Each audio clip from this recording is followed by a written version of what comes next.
Hi, my name's Terry, and I'm part of Occupy Roanoke because I believe in economic justice for our country. My name is Eva Lowy Best, and I'm here because I'm fed up and angry, and I want to work with people who are fed up too. My name's Adam, and the reason I'm here at Occupy Roanoke is because I believe that I don't have a say in our government process anymore. I feel that corporate money stifles my opinion, and I'm tired of it. I think that our government is no longer a democracy, it's a soft form of fascism. I'm Brent Riley, and I heard about this event and figured I needed to come down and see what other energy was in this community about making a better democracy. My name is David Richards, and I came down here from Lexington, Virginia, in hopes that we can bring attention to the tragic financial situation in our country that I believe is the product of corporate greed. Hey there, my name is Mark Howell. I'm down here at Occupy Roanoke in Elmwood Park. We're down here at the corner of Williamson and Elm, really high-profile location, and I'm down here with a good group of very passionate, very intelligent, and very vocal people who are concerned about where we are as a community and as a nation. I'm here for a number of reasons. I live here in this community.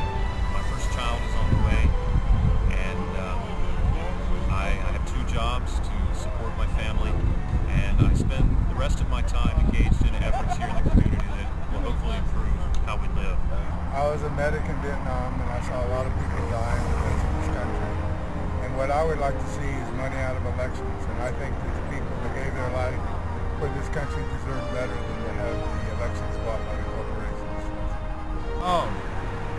Another thing that brings me down here is I'm excited to see people coming together finally.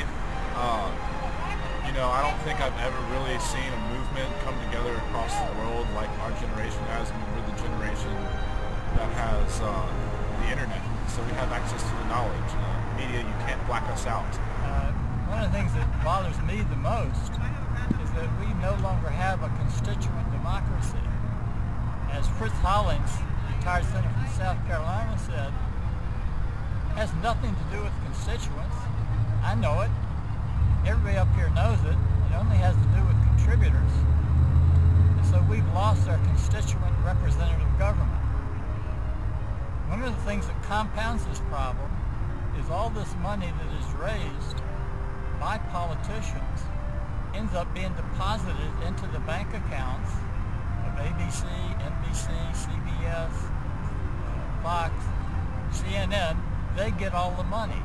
They have no interest in changing the situation because it will affect their bottom line, and they are a corporate enterprise.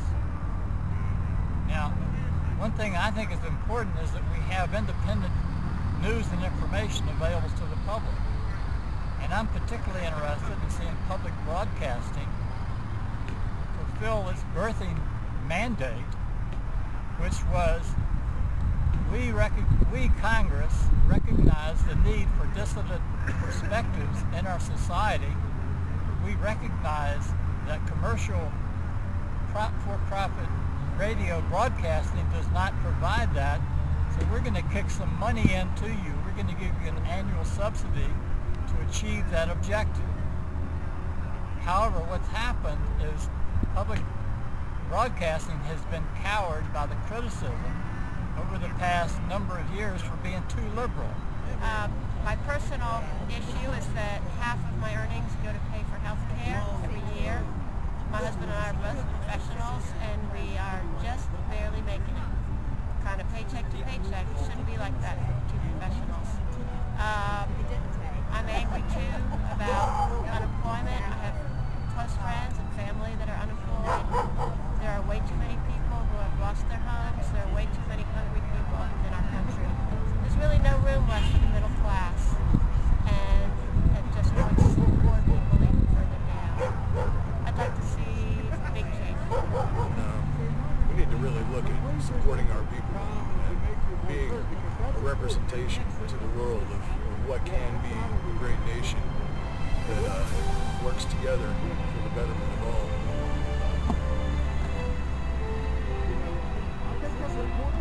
it's really important for us to use our money in a responsible way to help support our communities, to help local production, to encourage local jobs, and to understand when we invest our money and where we hold our money, to stay educated about where that influence goes and what it supports. I worry very much about huge corporations holding a strong influence on our government, and by that fact removing the representation that all people should have. I don't know what the answer is, but I think there's a strong consensus among the people around this country, around the world, that are gathering together to refute that being a representation of democracy, because it's not. It's the buying of political power and our representatives.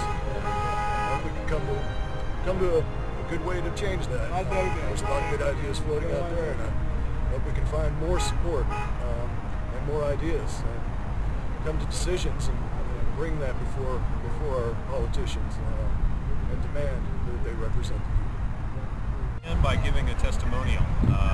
I know everybody's talked about the corporate greed issue as well, so I should point to that as well. All of our politicians are being bought and sold. They've been bought here locally. As I look around at our local delegates, they're owned by American Electric Power, Dominion Power. They're owned by payday lenders. They're owned by alcohol, tobacco corporations. This funding influences them, and it chokes out our voice as we go to the ballot box to elect our representatives.